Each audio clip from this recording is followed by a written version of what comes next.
There are few secret societies more ominous and mysterious than the Skull and Bones. It is also known by eerie monikers such as Order 322, the Brotherhood of Death, or simply the Order, and these names never fail to provoke feelings of terror. The Skull and Bones is one of the most exclusive organizations on the planet, accepting only 15 new members each year. But perhaps the most unsettling thing about the Skull and Bones Society is the fact that it counts some of the most powerful and influential individuals among its members. Several members of the Skull and Bones Society have even gone on to become US presidents. But what is the history behind the society? What exactly happens behind its closed doors? What do we know about the Skull and Bones Society, and what are the mysteries that have yet to be solved? Perhaps most importantly, why should we care about this secret society, and how might it affect ours?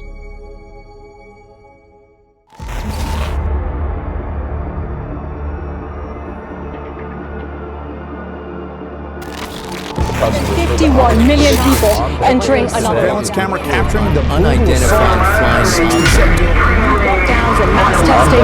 Today, that the world is going to end.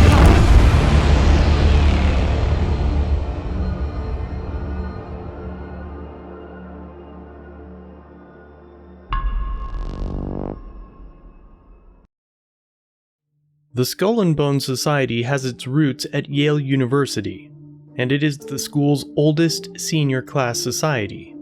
Founded in 1832, Skull and Bones is 190 years old as of this video's publication.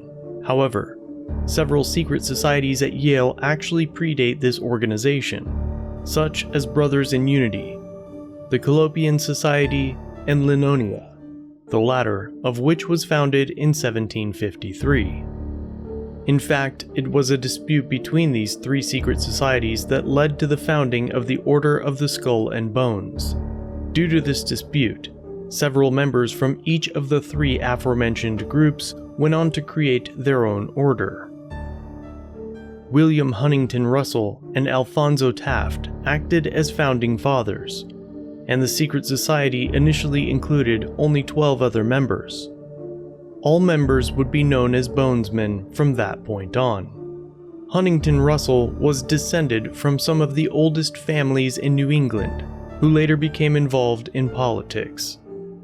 Taft came from a less wealthy but nonetheless influential family and enjoyed a significant political career. After co-founding the Skull and Bones Society, he eventually became the Attorney General and Secretary of War under President Ulysses S. Grant. The Taft lineage proved to be more enduring, as Alfonso's son, William, eventually became president, while many of his other descendants became governors and reached various roles within the US government. Prior to founding the order, Huntington Russell seemed to have been inspired by extremely old, Gothic secret societies in Germany.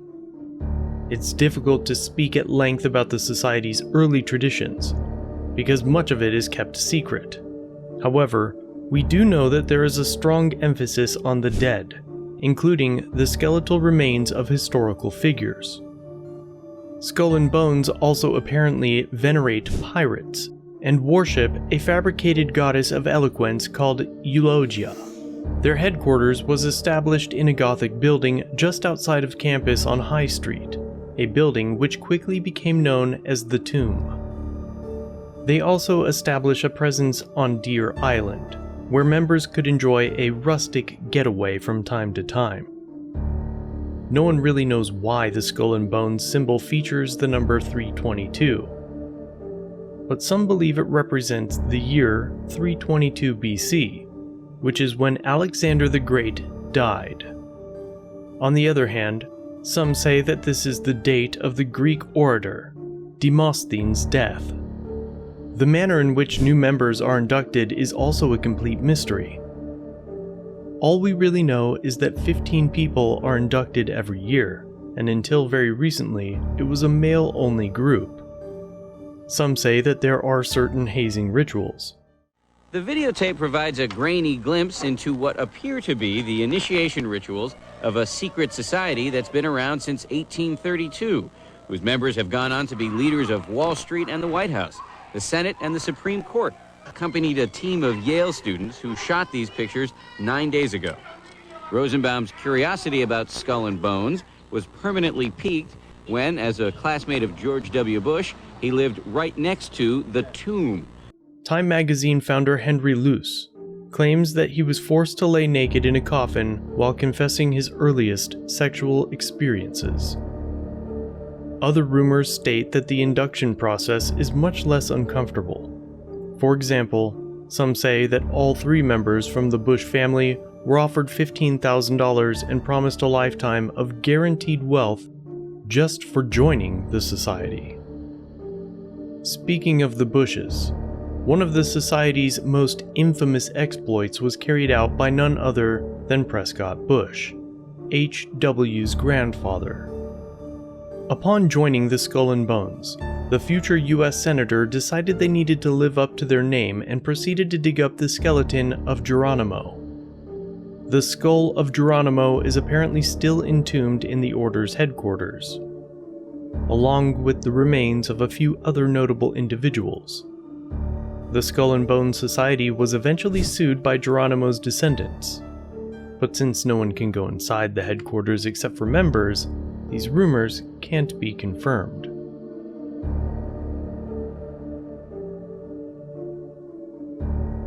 Since its founding, the Skull and Bones Society has had a number of notable members.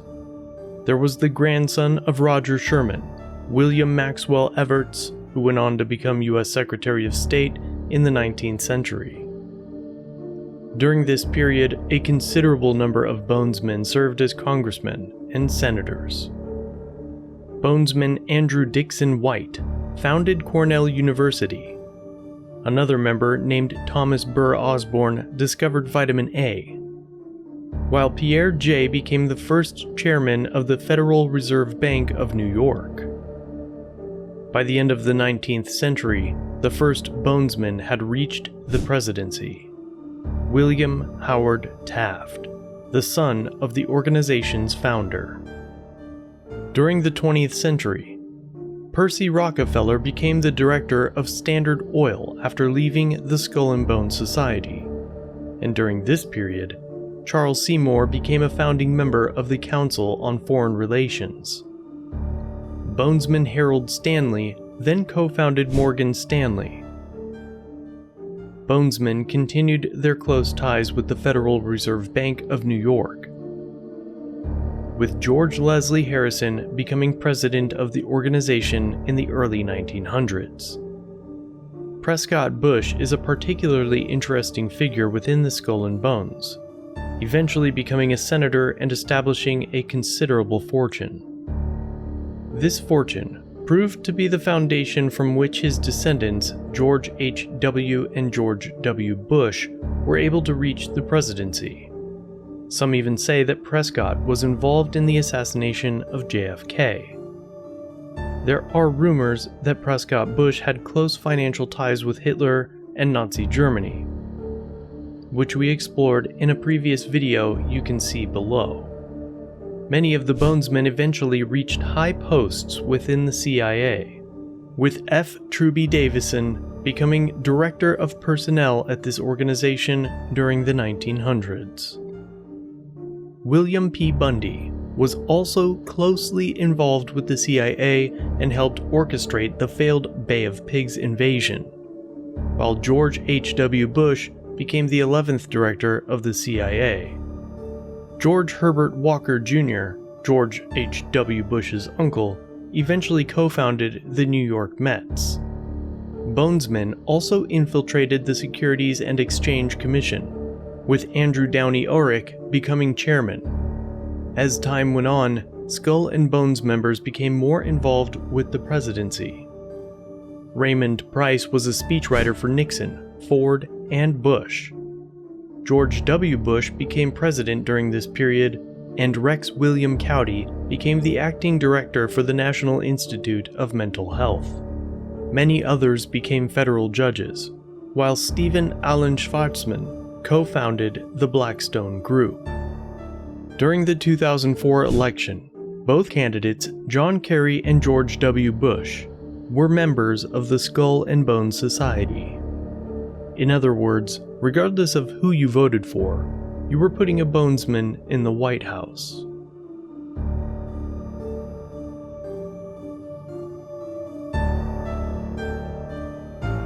But what does this all mean? Does the Skull and Bones Society really control the United States? Some certainly think so. Perhaps the most convincing theories involve the Skull and Bones Society controlling key organizations and political entities within the United States, as various bonesmen have clearly reached key positions in America's power structure. The CIA is a clear example of this, and many believe that the Skull and Bones Society controls the entire agency.